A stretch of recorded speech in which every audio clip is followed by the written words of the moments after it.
স্বামী বীরেশ্বরানন্দের স্মৃতিকথা।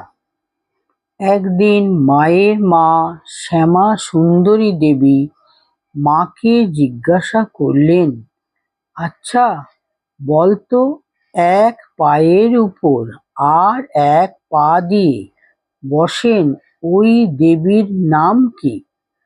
মা বললেন, জগদ্ধাত্রী। শ্যামা সুন্দরী দেবী বললেন, আমার ওর পুজো করতে ইচ্ছে করছে। পরপর 2 বছর জগদ্ধাত্রী পুজো হলো।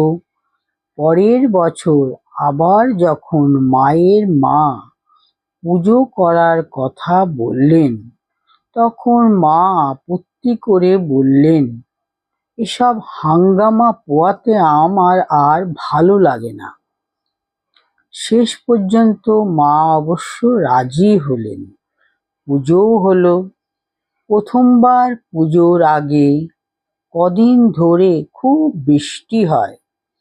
মা স্বামী শান্তানন্দকে পরে বলেছিলেন, বৃষ্টির জন্যে পুজোর প্রয়োজনীয় সব জিনিসপত্র শুকনো হলো না।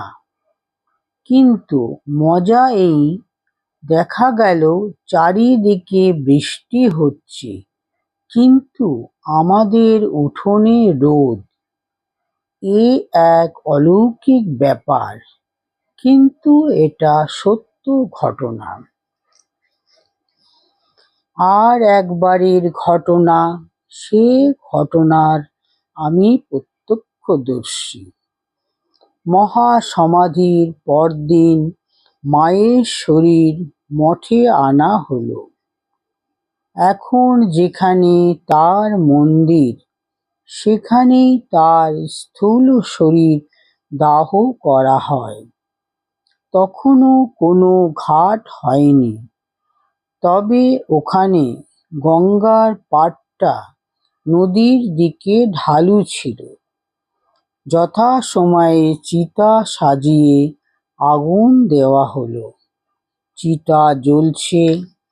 ঠিক ওই সময় দেখা গেল গঙ্গার অপর তীরে প্রচণ্ড বৃষ্টি হচ্ছে। এমন বৃষ্টি যে ওপারের ঘর বাড়ি গাছপালা কিছুই দেখা যাচ্ছিল না। বৃষ্টি গঙ্গার মাঝামাঝি পর্যন্ত এলো, কিন্তু ওই পর্যন্তই। এপারে তখন বেলুড় মঠে খটখটে রোদ।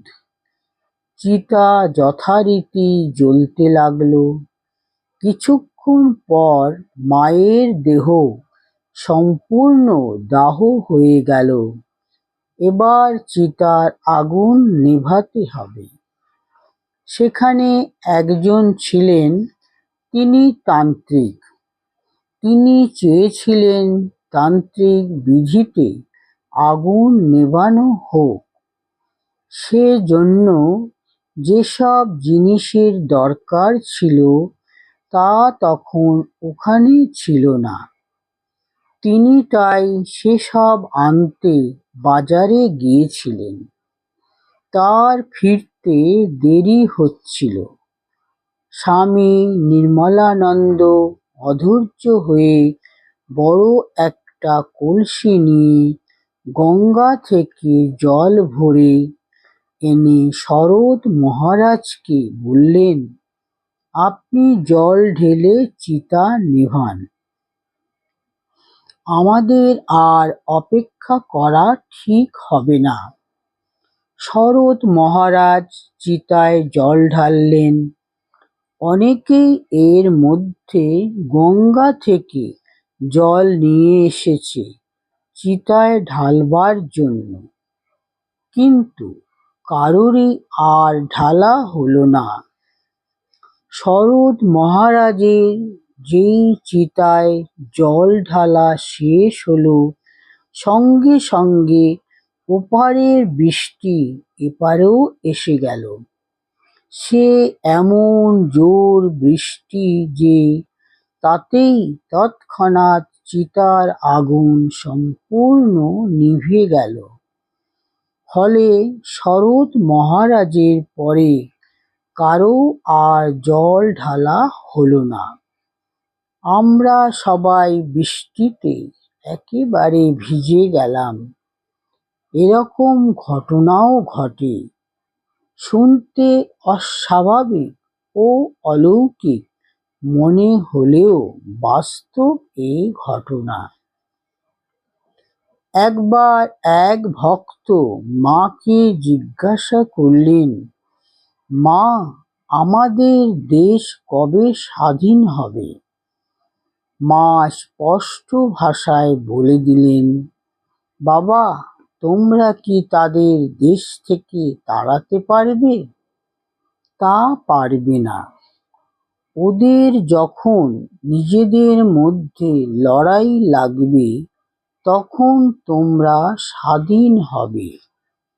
ইতিহাস প্রমাণ করে দিয়েছে, বহুদিন আগে তিনি যা বলেছিলেন তাই সত্য হয়েছে। আমরা অবশ্য বলতে পারি, আমরা স্বাধীনতার জন্যে সংগ্রাম করেছিলাম, তাই স্বাধীনতা পেয়েছি। কিন্তু আসল কথা এই যে, দ্বিতীয় মহাযুদ্ধ যদি না হতো তাহলে আমাদের স্বাধীনতা পেতে আরো অনেক বছর লেগে যেত। স্বামীজিও বলতেন, এরা অর্থাৎ ব্রিটিশরা চোরের মতো পেছনের দরজা দিয়ে আমাদের দেশে ঢুকেছে, আর তারা এদেশ ছেড়ে যাবেও সেইভাবে। কোনো রক্তপাত ঘটবে না। রক্তপাতহীন এক বিপ্লবের ভিতর দিয়ে ভারত স্বাধীন হবে। আজ আমরা জানি, আমাদের স্বাধীনতা লাভের সময় রক্তপাত হয়নি। বিনা রক্তপাতেই এক বিপ্লব ঘটে গেল। মাঝে মাঝে ভক্তেরা মাকে বলতো, মা, আমাদের কিছুই হচ্ছে না। ধ্যান জপ করি, কিন্তু তাতেও কোনো আনন্দ পাই না। মা বলতেন, এ কথা অনেকেই এসে বলে আমাকে, কিন্তু তারা রোজ 10-15 হাজার জপ করুক দেখি, তখন কেমন আনন্দ না পায় দেখব। এইটি মা প্রায়ই বলতেন। মা আরও বলতেন, মুনি ঋষিরা ঈশ্বর লাভের জন্যে কত জন্ম কাটিয়েছেন তপস্যা করে, আর তোমরা ঈশ্বর লাভ করতে চাও কিছু না করে ফাঁকি দিয়ে। বিনা চেষ্টাতেই কি তা সম্ভব? যা চাও তা পেতে গেলে উঠে পড়ে লাগতে হবে। সবাই আসে আর বলে, কৃপা কৃপা। কৃপা কি করবে? কৃপা গিয়ে ফিরে আসে। কৃপা যার কাছে এলো, সে যদি প্রস্তুত না থাকে তাহলে কৃপা এসেও ফিরে যাবে। তবে মা সবাইকে উৎসাহ দিয়ে বলতেন, এ যুগে শ্রীরামকৃষ্ণ এসে ঈশ্বর লাভের পথ প্রশস্ত করে দিয়ে গেছেন। যে কেউ একটু উদ্যোগী হয়ে ঈশ্বর চিন্তা করবে, সেই তাকে পেয়ে যাবে।